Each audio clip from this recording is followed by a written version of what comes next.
People always say don't pour from an empty cup, but I want to talk about what does it mean to be cleaning that cup, because so many people walk around and they are literally drinking from a disgusting cup. It's one that is filled with everything but nutrients for them to actually be able to get up and show up in the way that they want to. And so, what I want to talk about today is really the importance of cleaning the cup and what that looks like by taking these 4 steps. For those who don't know me, I'm Imani Adia, mindset coach and creator of the Limitless Method, where you release, define, and align to become your most limitless self. Cleaning the cup is one of the things that I absolutely love working with clients on, because it's really about releasing what is no longer serving you. And when you are cleaning out what is in your mind, what's in your spirit, what's in your body that is no longer serving you, you get to really look into those limiting beliefs that you may be carrying. You get to look into those heavy emotions, which include anger, sadness, fear, hurt, guilt, unworthiness.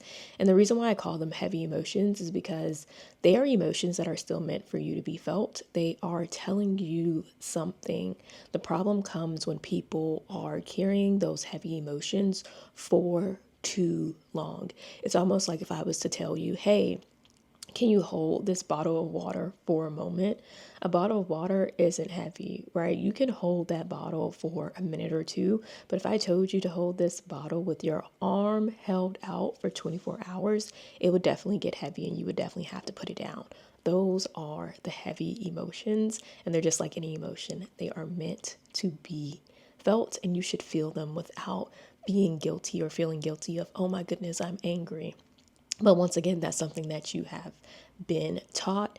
And then one more thing that you are able to clean out during this time is the identity that you no longer align with. So many times there are identities that are placed on us or that we place on ourselves. And we are people who believe that things can change and everything can change but ourselves. But you're just like everything else. You are allowed to change. You're allowed to have different desires, different dreams. And so being able to understand that the identity that you may have right now, the identity that may have been put on you, is an identity that aligns with you. And so you let that go as well. So you have limiting beliefs, you have heavy emotions, and you have identities that you need to just clean out because it's no longer serving you. And one of the best things that you can do, right? Step 2 is, once you realize that there are beliefs, that there are identities, that there are heavy emotions that you are carrying and need to be cleaning out, it's up to you then to say, okay, what do I need to let go of? And a base question that I really like to start with clients is, what feels heavy right now? And really sitting with that question. You also need to sit with the question of, what are your goals? Who do you need to become to accomplish those goals? And what do they believe that you don't believe right now? And what that does is that allows you to see where the gap is between where you are right now and where it is that you want to be.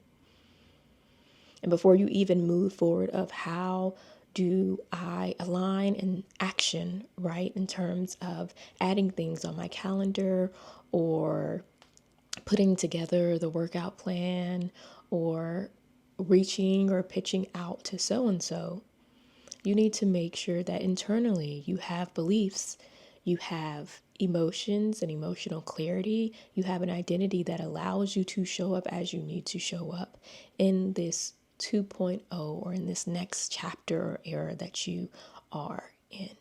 Once you take care of step 2, where you are aware of what is no longer serving you, it's now time for step 3, which is all about the unlearning. Unlearning what is no longer serving you and truly releasing it and letting it go, including those limiting beliefs, those heavy emotions, those identities. There are so many different practices that you can do. Some of my favorites are journaling, literally sitting there and allowing yourself to free write and to not think about what it is that you are writing, but just allowing your mind, especially your subconscious, to just go. And you will be so surprised at what happens when you just allow yourself that space to release. I also love Ho'oponopono. Ho'oponopono is a traditional Hawaiian practice that is absolutely great for reconciliation and forgiveness. I will make sure that I put a link below to my forgiveness meditation, which is inspired by the Ho'oponopono practice. When it comes to limiting beliefs, I use 5 steps to really break them down and release them. Step number 1 is all about naming the imposter within you, which can also be that limiting belief. Number 2 is getting very clear on what that imposter or that limiting belief is actually saying. Step number 3 is getting to the root cause. And this is really important because it's about when is the first time that you felt this way? When is the first time that you heard this limiting belief? When is the first time that you experienced it?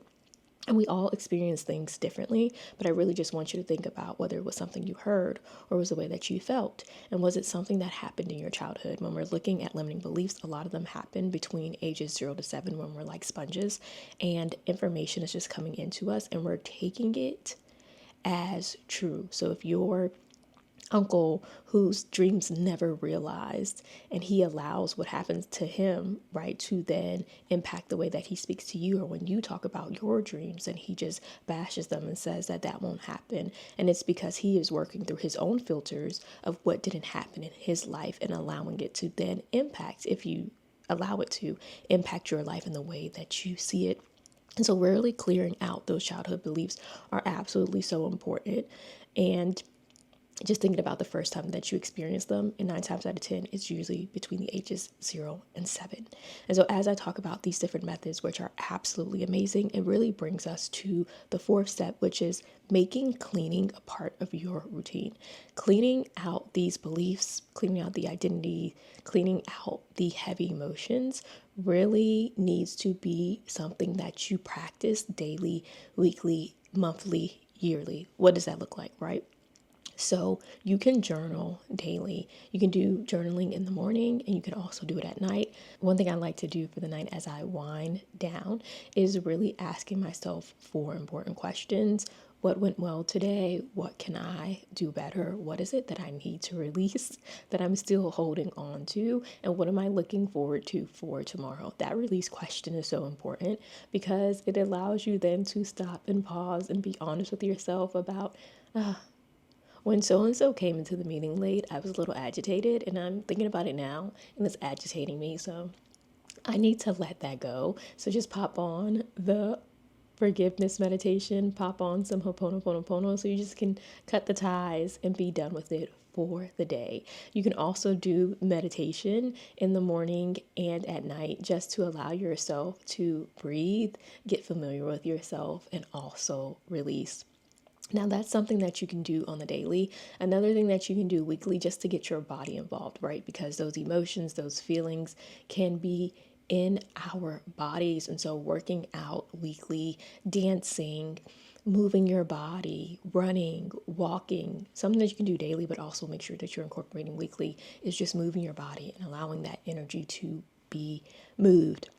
One thing that you can do monthly is timeline work. Timeline work is something that I do with clients where we go and we really work on what is that root cause of whatever it is that you are feeling, that anger, that sadness, and really allowing yourself to release it, which then moves you into what is something that you can do every year or every 2 years, where you are looking at whatever is the biggest problem in your life and really drilling in on that root cause, really drilling in on all of, right, those limiting beliefs, those heavy emotions that are weighing you down and really burdening you in this moment and really stopping you from working in your limitless. If you want to learn more about that, that is a breakthrough to your limitless VIP day that I do to really just you get the weeds and the roots tended to, and that is what you can do to make sure that you are taking care of yourself. And it's so important, right? Because I want you to think about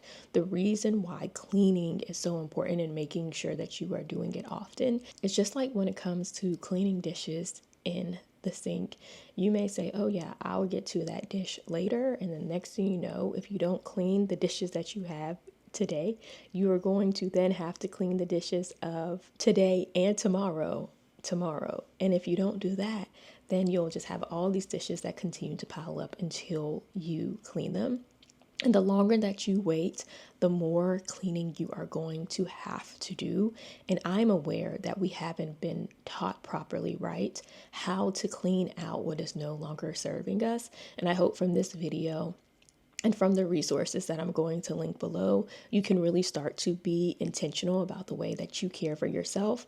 And in doing so, other people then can be intentional about the way that they care for themselves, right? It's this ripple effect that can happen when change happens within us.